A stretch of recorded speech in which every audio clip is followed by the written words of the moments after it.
Joe, or what? It was really overwhelming to see how many people showed up for my performance. I really appreciate it. And for Joey and Gab to get married on the same night as my speech was spectacular. Kind of two birds, one stone. That's what I appreciate, you know what I mean?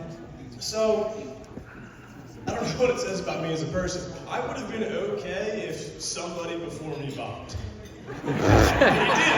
So, you know, raise the bar. I wasn't rooting for it. I said I was trying to be okay with it. So McGowan Brothers established 1997 for long. Time after game Olympic champions. When I found out I was going to be a big brother, I instantly viewed my role as helping him, or trying to help him become what I thought would be the best version of himself. So whether that was couch football, where Sofa's behind me, he's got the ball, I'm much older, 9 years, so I'm down on my knees and I'm like, good luck, buddy. But so much older, truly, that I wasn't trying to stop him, right? 2 years younger, I'd have buried your ass. But, right, 9 years younger, listen, I'm gonna hit him with a couple forearms and try to show him that if he keeps poking those knees, he's gonna get there.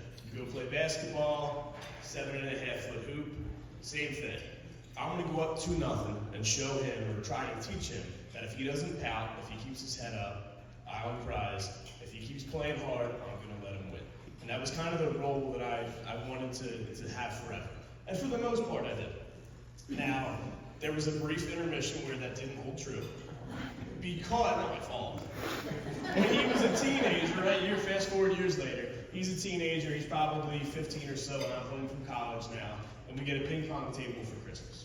And all I've heard for years, and I was happy to hear it, I'm proud, all I heard for years was like, you know, Joey's on base percentage is like 797, and I'm like, yeah, I have heard that, that's incredible. And they're like, he's really good at Washington, he plays in this tournament in the summer. And I'm like, I know, that's my brother, I love it. I also didn't want to be forgotten about as the other son.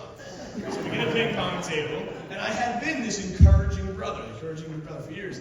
And, you know, we go downstairs in the basement, we're playing, and I friggin' bury him. Right? Like, hey, you want to serve first? Like, bang! Bang! Wow, he serves back, light him up.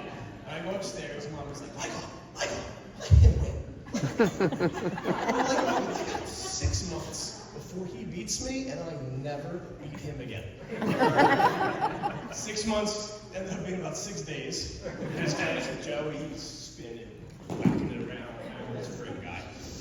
But other than that, I've always wanted to help him be the best version of himself, right? So he comes home from college, and we did not cross notes, Catherine, right?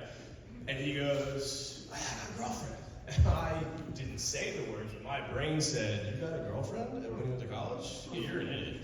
But what I said was, oh, that's great. That's so great for you. I can't wait to hear more about her. So a couple of times we talked, and I'm like, how's it going? How's it going with Kat? He's like, so good. Just, you know, she's incredible. I don't know if her dad likes me. He doesn't ever talk to me. One time he was like, you got the nuts. So that I finally get to meet Gab. It's not the first time I meet her, but one of the first times I meet her, we went to a concert. Zach Brown concert, me, Kate, Joey, Gab. It's not a bad version of the story, I promise. Changing looks. Made the line, we won't cross it. So we're going to the concert. I'm driving because I'm super responsible.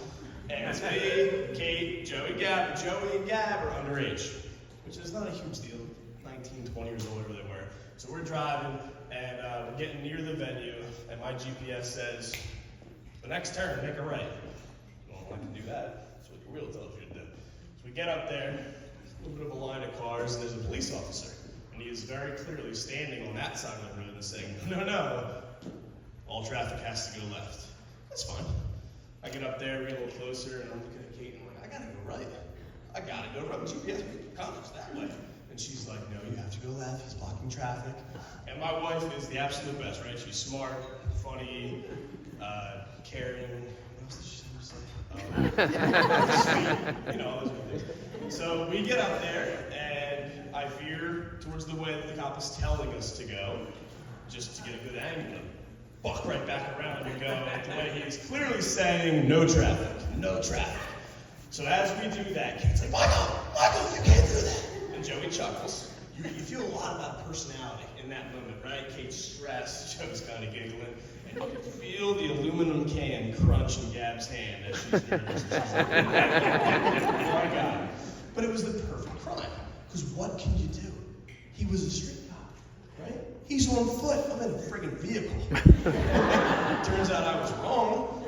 He turns into Terminator 2 police officer. He's running us down, right? And then the way he was saying, don't go there, I'm like, well, just get away. But there is a blockade, so we're not getting away. I hit the brakes and scrape us down, knocks on the window, license, registration, insurance. Hand it to him, he goes back to the car. Look back, I'm like, Joey, Gab, if he comes back and asks you any questions, say, fucking word. You understand me? Keep your shit together.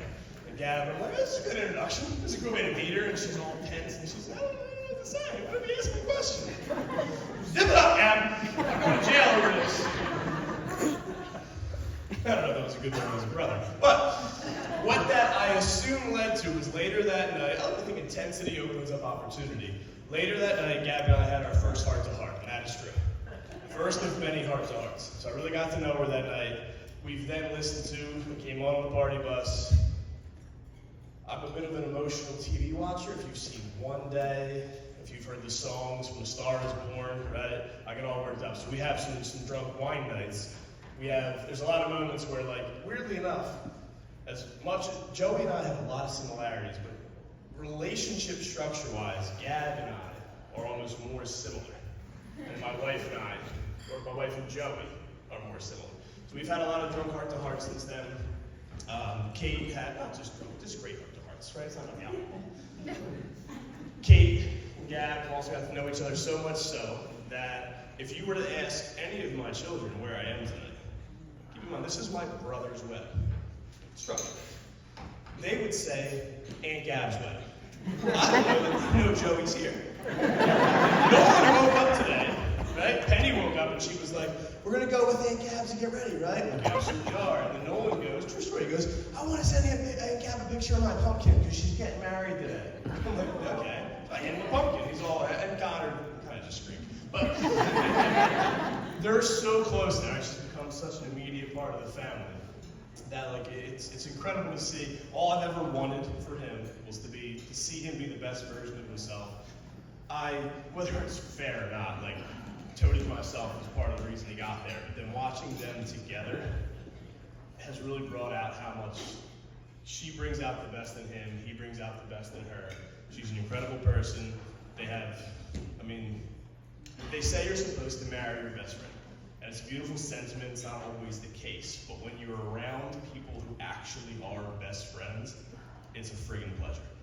Like, there are no two people that I would prefer to spend time with than those two.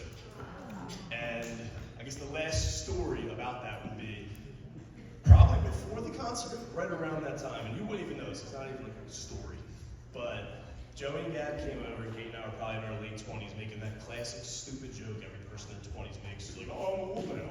29, I can't drink like I used to. And we were like, we can hope we can hang with the young bucks. And Joey and Gab were standing on opposite sides of my kitchen. It's not you won't remember this because it was not that big of a deal. But at the same time, you looked at each other and shot like a shy smile, and then busted into like a synchronized swimming dance move. About how, it was like your version of saying, like, yeah, we're young and hip, that's our thing. But you didn't even talk about it, you just like smiled and did it. And speech writing wise, that is what I should say, and I knew right there that we would be standing here today. I get the cheap ball, but I'm not going to taint this speech by taking that low-hanging fruit. I didn't know you'd get married, but what I knew at that moment was how much I was rooting for you.